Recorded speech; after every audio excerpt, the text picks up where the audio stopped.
तो हेलो बच्चों, कैसे हो सारे। स्वागत है आप लोगों का एजुकेशन पॉइंट ऑनलाइन के अंदर। तो इस लेक्चर के अंदर हम लोग देखने वाले हैं मैक एड्रेसिंग होती क्या है, किस तरह का उसका स्ट्रक्चर होता है, फॉर्मेट होता है, ये हम देखने वाले हैं। ठीक है भैया, तो देखना शुरू करते हैं सबसे पहले। ठीक भाई, यहां पर देखो हम बात करने वाले हैं मैक एड्रेसिंग की। मैंने आपको क्या बोला, मैंने आपको ये बोला था कि हमारे पास एक मैक सब लेयर होती है जो कि डेटा लिंक लेयर का लोअर पोर्शन होता है। ठीक है भैया, इसका काम क्या होता है कि भैया बारी बारी से सब अपनी जब आपकी जब बारी आएगी तब आप डेटा ट्रांसमिशन करना। ठीक है भैया, ये काम को करने के लिए हम कुछ तरीके अपनाते हैं, जिसमें पहला तरीका होता है मैक एड्रेसिंग करना। मैक एड्रेसिंग करने का मतलब यह है कि हमारा जो एक्सेस मीडियम है, जहां पर डेटा ट्रांसफर होने वाला है, उस मीडियम पर किस डिवाइस का एक्सेस कंट्रोल होने वाला है, किस डिवाइस का कंट्रोल हक होने वाला है, ये चीज बताना, ये चीज कॉन्फ़िगर करना। ठीक है भैया, इसको बोला जाता है मैक एड्रेस करना। मैंने बोला MAC address is stand for media access control address. ठीक है भैया, media access control access, medium के ऊपर किस डिवाइस का एक्सेस होने वाला है, ये चीज कंट्रोल करने वाला एड्रेस। क्या इतनी डिटेल में आपको कोई बताएगा? मीडियम के ऊपर किस डिवाइस का एक्सेस होने वाला है, ये चीज कंट्रोल करने वाला एड्रेस कहलाता है मैक एड्रेस। क्या इतनी बात आपको समझ में आई? ठीक है भैया, चलो ये चीज क्यों देता है भैया, ये चीज क्या देता है हमको? ये एक यूनिकली आइडेंटिफायर होता है। जैसे कि मेरा रोल नंबर होता है मेरे कॉलेज के अंदर, मेरा आधार कार्ड होगा इस देश के अंदर, ये मेरा यूनिकली आइडेंटिफायर है। ठीक है भैया, ऐसे ही मेरे कंप्यूटर का, मेरे डिवाइस का एक यूनिकली आइडेंटिफायर होता है जो कि आपके नेटवर्क इंटरफेस कार्ड या फिर एनआईसी के अंदर होता है। जैसे फॉर एग्जांपल आपके लैपटॉप के अंदर आपकी वाईफाई की चिप लगी होती है, उसमें आपका मैक एड्रेस रहता है। ठीक है भैया, ऐसे ही फोन के अंदर आपका नेटवर्क एडेप्टर होता है, उसके पास भी एक खुद का मैक एड्रेस होता है, और वो आपके डिवाइस का इस पूरी दुनिया में यूनिकली आइडेंटिफायर होता है। ठीक है भैया, अगर आपका डिवाइस इस पूरी दुनिया में कहीं भी जाएगा तो वो वहां पर उस एड्रेस से जाना जाएगा। क्या इतनी बात आपको समझ में? ऐसे ही एड्रेस दो तरह के होते हैं, एक मैक एड्रेस, एक आईपी एड्रेस। अगर आप पुरानी वीडियोस देखोगे तो आपको ये चीज सुनने मिलेगी कि मैंने दो एड्रेस के बारे में बताया था। उनमें से एक एड्रेस होता है आईपी एड्रेस, जो कि आपका खुद का होता है। ठीक है भैया, लेकिन आप इंटरनेट अगर डिस्कनेक्ट कर देते हो तो वो किसी और को भी मिल जाता है, लेकिन ये मैक एड्रेस हमेशा आपका ही रहता है। ठीक है भैया, चलो ये चीज आप थोड़ा सा और आगे पढ़ोगे, इससे पहले भी मैंने आपको कई बार ये चीज बताई है। ठीक है भैया, अब बात करते हैं इस मैक एड्रेस के फॉर्मेट की। ये चीज दिखती कैसी है, ये चीज कैसी होती है, पहली बात तो ये समझो। ठीक है भैया, हमारा मैक एड्रेस 48 बिट लंबा होता है, मतलब 48 बिट्स का हमारा मैक एड्रेस होता है, या फिर बोला जाए तो 6 बाइट। कितना भैया? 6 बाइट।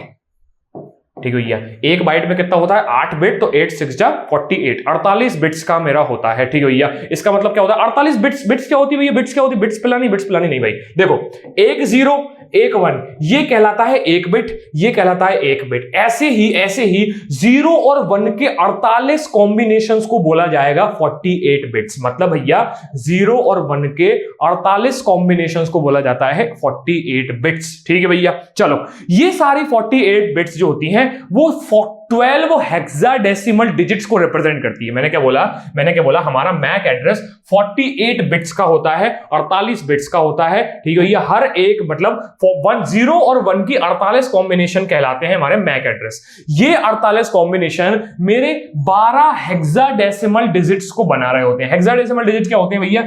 0 से लेकर के 9, फिर उसके बाद A से लेकर के F। ठीक है भैया, मतलब भैया टोटल कितने होते हैं? 0 से लेकर के 9 कितना हुआ? 10, और A B C D E F कितना हुआ? 6। लगभग 16 अल्फाबेट्स को कवर करता है, 16 अल्फाबेट्स को ही कवर करता है। इसको बोला जाता है हेक्साडेसिमल डिजिट्स। ठीक है भैया, डिजिटल इलेक्ट्रॉनिक्स में आपने ये चीज थोड़ी सी पढ़ी होगी कि हेक्साडेसिमल डिजिट्स क्या क्या होती है। ठीक है भैया, चलो ये चीज समझ में आ गया हमको कि हमारी 48 बिट्स के अंदर ये 12 हेक्साडेसिमल डिजिट्स को रिप्रेजेंट करता है। ठीक है भैया, कुछ इस तरीके का दिखता है। इसमें क्या होता है? ये 6 पेयर के अंदर बांटा जाता है, ये 6 पेयर्स के अंदर बांटा जाता है, दो के 6 पेयर, मतलब 1 2 3 4 5 6। ठीक है, दो के 6 पेयर्स के अंदर बांटा जाता है। क्या इतनी बात आपको समझ में आई? ये दो के पेयर्स को हम सेपरेट करते हैं या तो कोलन से या कहीं पर डैश से। मतलब भैया अगर मैं 0 0 लिख रहा हूं तो मैं पहले पेयर को दूसरे पेयर से अलग करने के लिए मैं 1A ऐसा कुछ लिख देता हूं, या फिर 0 0 लिख रहा हूं और डैश लिख देता हूं। ठीक है, ये क्या लिख देता हूं? डैश लिख देता हूं। कहीं बार आपको जनरली 90% केस में कोलन देखने को मिलेगा, कहीं पर हो सकता है किसी बुक में या फिर किसी इंटरनेट पे किसी एग्जांपल पे आप किस चीज को देख सकते हो, डैश को भी देख सकते हो। ठीक है भैया, क्या नोट किया जाएगा इसको? क्या इसमें कुछ बहुत बड़ी रॉकेट साइंस थी भैया? नहीं थी भैया, बहुत आसान सी चीज लिखी हुई थी। ठीक है, ये फैक्ट्स थे, इसके अलावा फैक्ट्स के अलावा मैं आपको इससे ज्यादा नहीं समझा सकता ना, फैक्ट है। कॉन्सेप्ट होता तो इतना समझा भी देता। अब बात करते हैं कॉन्सेप्ट की, ये चीज इतनी इंपॉर्टेंट क्यों हुई, मेरे को ये समझना है, मुझे ये समझना है कि मैक एड्रेस जो हुआ वो इतना इंपॉर्टेंट कैसे है। ठीक है भैया, मैक एड्रेस के जरिए हम लोकल एरिया नेटवर्क पे कम्युनिकेशन कर लेते हैं। कहां कर लेते हैं भैया? सेम लोकल एरिया नेटवर्क पे। ठीक है भैया, मैंने आपको बोला कि मैक एड्रेस हर एक कंप्यूटर का यूनिक आइडेंटिफायर होता है। ठीक है भैया, तो लोकल एरिया नेटवर्क पे जब मुझे एक दूसरे को बुलाना होता है, पुकारना होता है, तो मैं मैक एड्रेस का यूज करता हूं। ठीक है भैया, इसका मतलब क्या है? जैसे आपका फ्रेंड सर्कल है, आपका फ्रेंड सर्कल है, इसमें मान के चलो आपके 5 अलग अलग नाम के दोस्त हैं, 5 अलग अलग नाम के दोस्त हैं, तो आपका बिल्कुल स्वाभाविक सी बात है, आप किसी का नाम पुकारोगे तो उसको पता है कि ये मेरा नाम है। क्या इतनी बात समझ में आई? ठीक भैया, अभी के लिए मैं मान लेता हूं कि आपके दोस्तों के 5 लोगों के 5 अलग अलग नाम है। हो सकता है सेम भी हो, पर यहां पर वो 5 कंप्यूटर या फिर वो 10 कंप्यूटर या उस लोकल एरिया नेटवर्क पे जितने भी कंप्यूटर हैं, सबका मैक एड्रेस डिफरेंट होता है। ठीक है भैया, या फिर उनका यूनिक आइडेंटिफायर डिफरेंट होता है। जैसे आपके दोस्तों के अंदर अगर कंफ्यूजिंग नाम होते हैं भैया, आदित्य 2 लोगों का नाम हो गया, ठीक है भैया, या फिर हो सकता है एक से ज्यादा लोगों का सेम नाम हो गया, तो आप जानबूझ के कोई ना कोई एक ऐसा नाम उसको दे देते हो, या उसके सरनेम से उसको बुला लेते हो, या कोई एक अंडरस्टैंड सा नाम उसको दे देते हो, जिससे आप उसको यूनिकली आइडेंटिफाई कर पाओ। ठीक है भैया, तो मैं कुछ ऐसा ही बोल रहा हूं कि हमारे मैक एड्रेस के जरिए हम अपने लोकल एरिया नेटवर्क के अंदर कम्युनिकेशन करते हैं, डेटा को सेंड करते हैं। ठीक है भैया, क्या इतनी बात समझ में आई? तो भैया मैंने आपको यही बताया कि मैक एड्रेस हमारा यूनिकली आइडेंटिफायर होता है, इससे हम हर एक डिवाइस को कॉन्फ़िगर कर लेते हैं और आइडेंटिफाई कर लेते हैं इजीली। क्या इतनी बात आपको समझ में आई? ठीक है भैया, इसी की बदौलत मैं सिक्योरिटी प्रोवाइड करता हूं। मतलब सिंपल सी बात यह है, जैसे आपका व्हाट्सएप है, आपको अगर कोई बंदा या बंदी परेशान कर रही है तो आप उसको सिंपली जाके ब्लॉक कर देते हो। आपने क्या किया?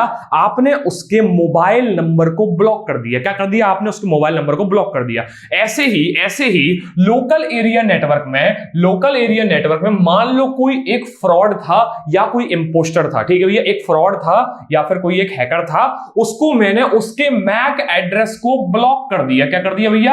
मैक एड्रेस को ब्लॉक कर दिया। तो भैया सिक्योरिटी के लिए भी, अब देखो, मैं मैक एड्रेस को ब्लॉक इसलिए किया क्योंकि मैक एड्रेस इस आदमी का यूनिक आइडेंटिफायर था।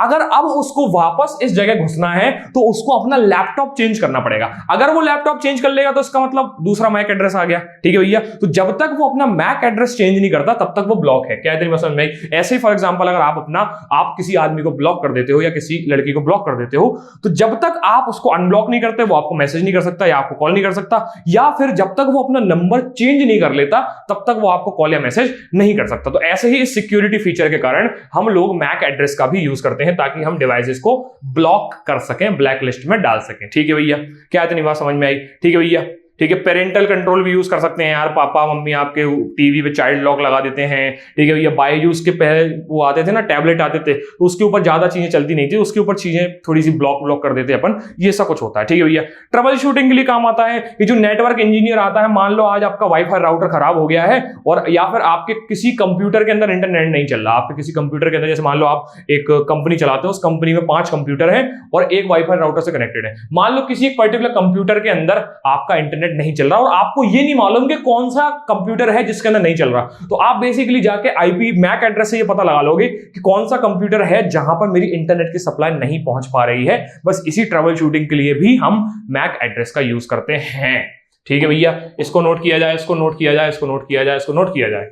ठीक है भैया, ये बढ़िया लगता है यार मुझे। पिछले वाले बोर्ड पे क्या होता था ना यार, मुझे मैनुअली सब ऐसे घिस घिस के मिटाना पड़ता। ये बढ़िया, एक बार में सेलेक्ट करके काट दो। ठीक है भैया, चलो भाई, ठीक है भैया, समझ में आया? ब्लैंक स्लाइड कहां से आ गई?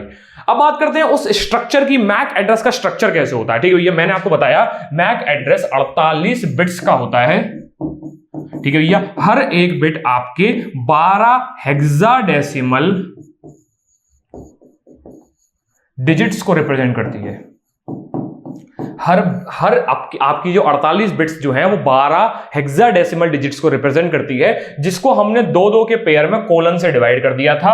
और इसके भी कहां चला गया दादा, हाँ, और इसके भी जो होते हैं, इसके भी होते हैं दो पार्ट, इसके भी होते हैं दो पार्ट। पहली 3 बिट्स को हम बोला जाते हैं OUI, पहली 3 बिट को हम OUI बोलते हैं, जिसको बोला जाता है ऑर्गेनाइजेशनली यूनिक आइडेंटिफायर। मतलब भैया जिस ऑर्गेनाइजेशन ने आपका कंप्यूटर बनाया है वो ऑर्गेनाइजेशन आपके कंप्यूटर को एक नाम देती है, जैसे मान लो इंटेल, HP, ठीक है भैया, लेनोवो, MSI, मैक, जो भी आपका कंप्यूटर प्रोवाइडर है, आपको कंप्यूटर जिसने बना के दिया है, वो कंप्यूटर वाली कंपनी आपको एक यूनिक आइडेंटिफायर बना के देती है, जो आपके मैक एड्रेस का पहला हिस्सा होता है, ठीक है भैया। इसके अलावा आपके मैक एड्रेस का दूसरा हिस्सा क्या होता है, ये आपका कंप्यूटर मैन्युफैक्चरर देता है। क्या देता है भैया, मैन्युफैक्चरर। देखो भैया, एक होता है हमारा नेटवर्क इंटरफेस कार्ड, एक होता है हमारा नेटवर्क इंटरफेस कार्ड जो हमारे कंप्यूटर के अंदर लगा के देता है, मतलब कंप्यूटर के अंदर लगा के देता है। कंप्यूटर के अंदर कौन लगा के देगा, ये कंपनी, ठीक है भैया। और आपका कंप्यूटर मैन्युफैक्चरर कौन है, जो बाहर की बॉडी हार्डवेयर असेंबल करना, कीबोर्ड उसके अंदर लगाना, माउस टच पैड लगाना, डिस्प्ले स्क्रीन लगाना, ये सारा काम कोई और करके देगा। ये आपका कंप्यूटर मैन्युफैक्चरर है, ये एक एड्रेस देगा जो कि होगा आपका पीछे वाला पार्ट। क्या इतनी बात आपको समझ में आई, ठीक है भैया। तो ये होता है मेरा मेरे मैक एड्रेस का स्ट्रक्चर, ठीक है भैया। आगे की डिजिट क्या काम करती है, आगे की डिजिट आपकी OUI कहलाती है, ऑर्गेनाइजेशनली यूनिक आइडेंटिफायर। और दूसरा वाला क्या होता है, डिवाइस का यूनिक आइडेंटिफायर होता है, जो कि मैन्युफैक्चरर मुझे बना के देता है। क्या इतनी बात आपको समझ में आई, ठीक है भैया। कोई इसमें रॉकेट साइंस थी क्या, फैक्ट था भाई, फैक्ट था, ठीक है भैया। अब बात करते हैं types of MAC address. MAC address के 3 टाइप होते हैं। मैक एड्रेस के कितने टाइप होते हैं, 3 टाइप होते हैं। पहला टाइप कहलाता है यूनिकास्ट मैक एड्रेस। क्या कहलाता है भैया, यूनिकास्ट मैक एड्रेस, ठीक है भैया। ये मैक एड्रेस देखो, हम मेरे को मेरी बात सुनो। देखो मैक एड्रेस को मैं क्यों यूज करता, तो भूल गए क्या, नहीं भूले, मेरे साथ बोलो। मैक एड्रेस को हम ये यूज करते हैं ताकि मुझे ये पता चले इस मीडियम पर किसका एक्सेस होने वाला है, ये मुझे मैक एड्रेस करवाता है, ठीक है भैया। ये चीज पता चली, मुझे इस मीडियम के अंदर कम्युनिकेशन करवाना है, ये मैं बैठा हुआ हूं, ये वो आदमी है या फिर ये वो डिवाइस है जिसके साथ मुझे कम्युनिकेशन करना है, ठीक है भैया। मैंने बोला यूनिकास्ट। यूनिकास्ट का मतलब ये होता है कि जब मैं डेटा भेजूं किसी एक स्पेसिफिक डिवाइस को, और केवल वही स्पेसिफिक डिवाइस ही उस डेटा को एक्सेप्ट करेगा, तब मैं बोलता हूं कि एक यूनिकास्ट मैक एड्रेसिंग हुई है। तब मैं बोलूंगा एक यूनिकास्ट मैक एड्रेसिंग हुई है। जैसे फॉर एग्जांपल, अगर मेरा लैपटॉप एक कमांड भेजेगा प्रिंटर को कि इस चीज को प्रिंट कर दो, मेरा कंप्यूटर एक डिवाइस है, प्रिंटर मेरा एक डिवाइस है, मैं एक एड्रेस भेजूंगा, मैं एक एड्रेसिंग करवाऊंगा, मतलब एक चैनल बिठवाऊंगा कौन दोनों के बीच में, मेरे और प्रिंटर के बीच में। एक कमांड भेजूंगा, मेरा एक पेज जाएगा, वो पेज प्रिंट हो जाएगा। मैंने क्या किया, एक यूनिकास्ट मैक एड्रेसिंग करवाई, ठीक है भैया। जैसे फॉर एग्जांपल मैंने यहां से एक ईमेल भेजा, ठीक है भैया। ईमेल तो हालांकि थोड़ा सा एक अलग टॉपिक हो जाता है, ईमेल को छोड़ो। मैंने बोला मान लो मैंने हमारे लेन केबल के कनेक्शन से एक फाइल जो है वो दूसरे कंप्यूटर पे भेजी, ये भी मेरा एक यूनिकास्ट मैक एड्रेसिंग प्रोटोकॉल है, ठीक है भैया। या फिर मैक एड्रेस का एक टाइप है जिसको बोला जाता है यूनिकास्ट। यूनिकास्ट का सिंपल सा मतलब है कि अगर मेरे कम्युनिकेशन के बीच में केवल एक स्पेसिफिक डिवाइस इन्वॉल्व है सेंडिंग और रिसीविंग के लिए, तब मैं बोलूंगा मैक एड्रेसिंग का यूनिकास्ट वाला मेथड फॉलो हो रहा है, ठीक है भैया। अब बात करते हैं मल्टीकास्ट की। मल्टीकास्ट के मतलब आप बिल्कुल समझ रहे हो, बिल्कुल सही समझ रहे हो कि एक आदमी एक से ज्यादा डिवाइसेस के साथ कनेक्शन करवा रहा है। एक डिवाइस डेटा सेंड कर रहा है कुछ specific group of devices. Specific group की बात कर रहा हूं, नॉट ऑल डिवाइसेस। भैया सारे डिवाइस की बात नहीं कर रहा हूं, मैं वीडियो स्ट्रीमिंग की बात नहीं कर रहा हूं। मैं वीडियो स्ट्रीमिंग कर रहा हूं पर कुछ चुनिंदा सब्सक्राइबर्स के लिए, मैं मेंबर्स ओनली की बात कर रहा हूं। कुल मिला के मेंबर्स ओनली बहुत बड़ा गलत लगता है मेरे को, लेकिन कुल मिला के मैं यहां पर मेंबर्स ओनली की बात कर रहा हूं कि मैं जो वीडियो स्ट्रीमिंग कर रहा हूं वो केवल मेंबर्स ओनली के लिए कर रहा हूं। अगर मैं अपना एक मीम पेज चलाता हूं तो मैं केवल अपने फॉलोअर्स को ही ये चीज भेज रहा हूंगा, ठीक है भैया। तो उसको बोला जाता है मल्टीकास्ट, ठीक है भैया। एक डिवाइस उसके ही कुछ चुनिंदा ग्रुप्स को ही भेज रहा है, सबको नहीं भेज रहा है, ठीक है भैया। जो लोग उसको ज्वाइन कर रहे होंगे केवल उन्हीं को वो भेजा जाएगा। क्या भैया, वीडियो स्ट्रीमिंग हो सकती है, डेटा भेज सकते हैं, मैसेज भेज सकते हैं, ईमेल भेज सकते हैं। ईमेल एक अलग चीज होती है वैसी, लेकिन कम्युनिकेशन का तरीका आप यही मान सकते हो। ईमेल बेसिकली यूडीपी प्रोटोकॉल होता है, इसलिए हम उसकी तरफ नहीं जा रहे हैं, ठीक है भाई। चलो हाँ भाई, हो गया क्या? नोट किया, बहुत बढ़िया। बात करते हैं तीसरे लास्ट प्रोटोकॉल की, जिसको बोला जाता है ब्रॉडकास्ट। ठीक है, ये प्रोटोकॉल नहीं, ब्रॉडकास्ट तरीका मैक एड्रेस करने का। ब्रॉडकास्ट का मतलब सिंपल सी बात समझ रहे हो भैया, मैं आऊंगा, मैं बोलना चालू कर दूंगा, जो जो मुझे सुन लेगा उसको इन्फॉर्मेशन मिल जाएगी। मैं आऊंगा, मैं बोलना चालू कर दूंगा, जो जो उसको सुन लेगा उसको इन्फॉर्मेशन मिल जाएगी। तो हम यहां पर सेंड करते हैं डेटा उस लोकल एरिया नेटवर्क के सारे डिवाइसेस को, उस लोकल एरिया नेटवर्क के सारे डिवाइसेस को हम लोग इंफॉर्मेशन भेज देते हैं। इस केस में एक स्पेशल टाइप का मैक एड्रेस होता है, जिसके अंदर हम हर एक फील्ड पर FFFF लिख देते हैं। F इज नथिंग बट मेरी लार्जेस्ट वैल्यू होती है हेक्साडेसिमल की। मतलब भैया अगर मैं 0 से 9 पे जाऊंगा और फिर A से F पे जाऊंगा, बेसिकली 0 से 9 होता है 10, उसके बाद A को रिप्रेजेंट करता हूं मैं 11 से, B को रिप्रेजेंट करता हूं मैं 12 से, C को रिप्रेजेंट करता हूं मैं 13 से, और D को रिप्रेजेंट करता हूं मैं 14 से, E को रिप्रेजेंट करता हूं 15 से, और F को रिप्रेजेंट करता हूं 16 से। ठीक है भैया, किससे करता हूं? 16 से। तो F मेरी सबसे बड़ी वैल्यू होती है इस हेक्साडेसिमल के अंदर। तो मैं अगर हर एक जगह पर FFFF लिख दूंगा तो इसका मतलब यह है कि मैं ब्रॉडकास्ट मैक एड्रेस कॉन्फ़िगर कर रहा हूं। क्या इतनी बात आपको समझ में आई? ये आपने पहले भी पढ़ा है, ये आपने पहले भी पढ़ा है। ये हम कब यूज करते हैं? जब हम जाके ARP करते हैं, address resolution protocol, reverse address resolution protocol और ग्रेटिट्यूअस एड्रेस रिजोल्यूशन प्रोटोकॉल। कहां पढ़ा था भैया? लास्ट वीडियो पढ़ी थी हमने हमारी सेकंड यूनिट की। वहां पर मैंने बोला था, वहां पर मैं आकर शुरुआत में सबसे सबका मतलब शुरुआत में आता हूं और आके पहले आईपी एड्रेस पूछता हूं किसी के, ये पर्टिकुलर आईपी एड्रेस किसका है। ठीक है भैया, फिर उस आईपी एड्रेस वाला हाथ उठा के मुझे बोलता है कि मेरा है, फिर मैं उसके बीच में एक कम्युनिकेशन चैनल करा देता हूं, मैक एड्रेस रिजॉल्व हो जाता है, हमारा कम्युनिकेशन हो जाता है। ठीक है भैया, ये बिल्कुल सिमिलर उसी तरीका होता है कि मैं ब्रॉडकास्ट करने के लिए आता हूं और मुझे पता नहीं होता कि मैक एड्रेस किसका है, तो मैं एक ब्रॉडकास्टिंग रिक्वेस्ट बोलता हूं कि हे हु इज दिस राउटर, ये पर्टिकुलर राउटर किसका है। राउटर बोले तो वो आईपी एड्रेस पूछता हूं, राउटर का क्या होता है? आईपी एड्रेस होता है। तो मैं बोलता हूं ये पर्टिकुलर आईपी एड्रेस किसका है, ये आईपी एड्रेस किसका है, ये आईपी एड्रेस किसका है। वो मेरे को अपना आईपी एड्रेस बता देता है और मैं उससे मैक एड्रेस पूछ लेता हूं। ठीक है भैया, चलो भाई, ठीक है भैया, चलो बहुत बढ़िया, बहुत बढ़िया। अब इतनी ज्यादा नेटवर्क की बातें करी हैं तो थोड़ा सा कंफ्यूजन हो रहा होगा, तो मैं आपको यहीं पर इतना ही बंद कर देता हूं, इतने पे ही रुक जाता हूं। यहां पर इस चीज को नोट करो, इसके बाद हम अगली वीडियो पर जाके और चीजों को और अच्छे से समझना शुरू करेंगे। ठीक है भैया, चलो ठीक है भैया। तो यहां पर भी लेक्चर खत्म होता है। आज के लेक्चर के अंदर हमने ये जाना कि मैक एड्रेस क्या होता है, मैक एड्रेसिंग के स्ट्रक्चर कैसे होते हैं, मैक एड्रेसिंग क्यों इंपॉर्टेंट होती है, और मैक एड्रेसिंग के टाइप्स क्या क्या होते हैं, जिसके अंदर हमने 3 पढ़े, यूनिकैट, मल्टीकैट और ब्रॉडकास्ट। ठीक है भैया, मिलते हैं नेक्स्ट लेक्चर के अंदर, तब तक के लिए इसी तरह।